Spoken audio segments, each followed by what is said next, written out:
Մենք վաղուց գտնենք, որ անհրաժեշտ է նաև մեր կողմից անցկացնել այսպիսի հարցում, որովհետև որոշակի կար կասկածներ, թե ով ինչպես է անցկացնում, մենք սոցիոլոգիական խմբին խնդրեցինք եւ դեկտեմբերի 1-ից 10-ը անցկացվեց այս հարցումը, որին մասնակցել են 500-ի մոտ, ուրեմն 500 ուրեմն մեր ռեսպոնդենտներ եւ մենք հիմա ստացել ենք հետաքրքիր տվյալներ, ասեմ, որ տարիքային առումով բոլոր խմբերը ընդգրկված են համարյա հավասար, այսինքն դա նշանակում է, որ մենք ունենք իրավունք ասելու, որ տարիքային տեսանկյունից հասարակության ներկայացուցիչները բոլորը մասնակցել են այսպիսի հարցմանը։ Երկրորդը կրթական ցենզը շատ հետաքրքիր է այն առումով, որ ավելի շատ են բարձրագույն կրթություն ունեցողները եւ ընդհանրապես կրթություն ստացածները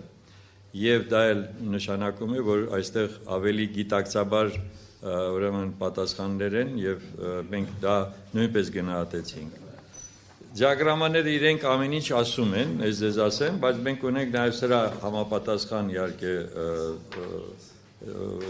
արդեն մանրամասները, որը ես հիմա ձեզ կներկայացնեմ։ Հաջորդը դա իհարկե մարզերն էին, նաև որտեղից էին հիմնականում եղել մեր հարցված պարոնայք եւ տիկնայք, նրանք ուրեմն ներկայացված են իհարկե ավելի շատ Երևանից եւ դա էլ է հասկանալի եւ 64% եւ 35% մարզերն են։ Իհարկե մենք սա կրկնելու ենք հունվարի 10-ից հետո, որպեսզի համոզվենք, որ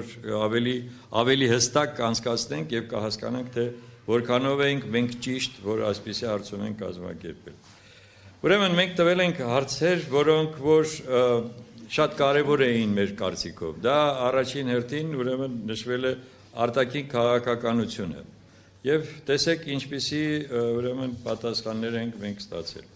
Արտաքին քաղաքականությունը գնահատվել է հետևյալ կերպ. շատ բացասական իշխանությունների վարած քաղաքականությունը, ինքնին հասկանալի է, շատ բացասական 75.8,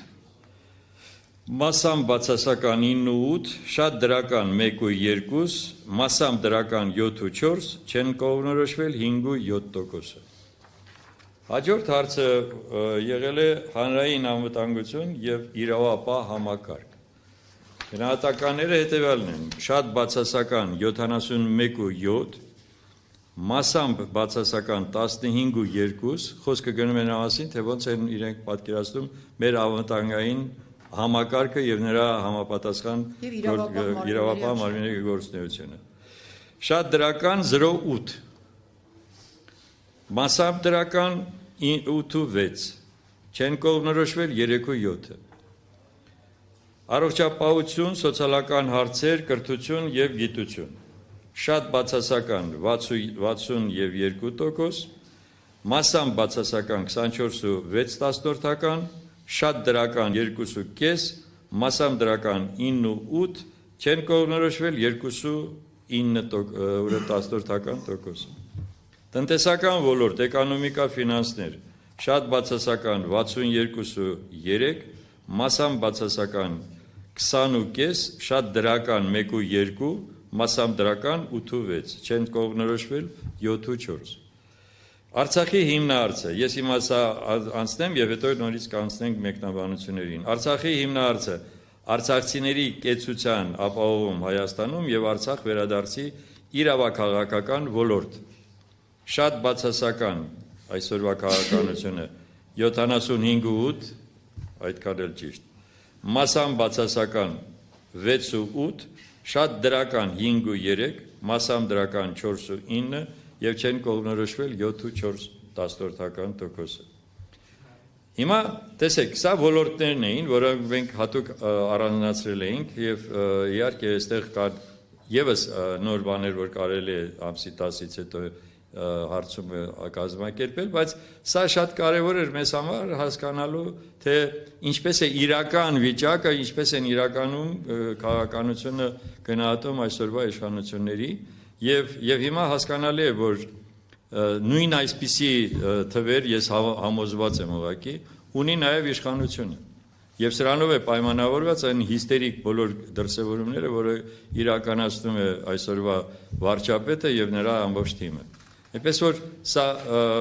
որպեսզի մենք համոզվենք, որ այս ամենը իրականում այդպես է, ես դրա համար ասում եմ, մենք կանենք երկրորդ եւ երրորդ այսպիսի հարցումները։ Եվ ես ասեմ, սա եղել է սոցցանցերում, որպեսզի տպավորությունը չլինի, թե մենք մեր շրջապատում ենք սա արել։ Այս սոցցանցերում է եղել, որից արձագանքել են սովորական քաղաքացիները եւ մարզերից եւ տարբեր ուրեմն այդ ոլորտը ներկայացնող անձեր։ Եվ հիմա տեսեք, առաջիկա հերթական կամ արտահերթ ընտրություններին ձեր մասնակցության հավանականությունը։ Միանշանակ ոչ, չի մասնակցելու 9-8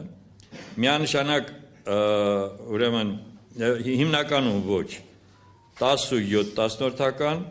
միանշանակ այո 52-5 հիմնականում այո 17-6 չեն կողմնորոշվել 9%-ը։ Հիմա այստեղ ամենակարևորը որ միանշանակ այո մասնակցելու է 52%-ը։ Նրան միանում է հիմնականում այոն, որը 17-6 է, այսինքն մեծ քանակությամբ մարդիկ արդեն հասկանում են պատասխանատվության են զգացումը ունեն, որ պետք է անպայման մասնակցել այս ընտրություններին եւ ներկայացնել ապագայի Հայաստանի համար իրենց պատասխանատվությունը կրեն։ Հաջորդ հարցը, որը մենք նաեւ գտնում ենք, որ շատ կարեւոր էր այստեղ արդյունքների առումով, քաղաքական ուժերի եւ անհատների վերաբերյալ համապատասխան ուրեմն գնահատականները, որտեղ հիմնականում ներկայացված է հետևյալը, չեն կողմնորոշվել 38-40%-ը։ Այսինքն սա տեսեք